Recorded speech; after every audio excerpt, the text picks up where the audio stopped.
ગીર સોમનાથમાં દબાણ હટાવવાની કામગીરી સોમનાથ સર્કલ પાસે આવેલા દરગાહનું દબાણ હટાવવામાં આવ્યું।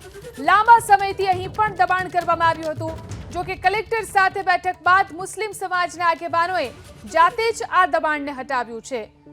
તો ગીર સોમનાથની અંદર દબાણ હટાવવાની કામગીરી ચાલી રહી છે, જેમાં મુસ્લિમ સમાજના આગેવાનોએ આજે જાતે જ અહીંથી દબાણ દૂર કર્યું છે। એક દરગાહને હટાવવામાં આવી છે। સોમનાથ સંઘ સર્કલ પાસે આ દરગાહ આવેલી હતી।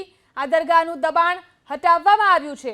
મુસ્લિમ સમાજના આગેવાનોએ જાતે જ બેઠક કરી વાતચીત કરી અને ત્યારબાદ આ દબાણ હટાવ્યું છે। સંઘ સર્કલ પાસે બાયપાસ જે બન્યો છે એમાં નિઝામુદ્દીન બાબાની જે જૂની મજાર અને દરગાહ હતી અને એનું સંપાદન થઈ ગયું હોય અને રોડ બનવા માટે આના કારણે કામ અટકી ગયું હોય તો એક આ બહુ ઘણો વર્ષો જૂનો પ્રશ્ન હતો।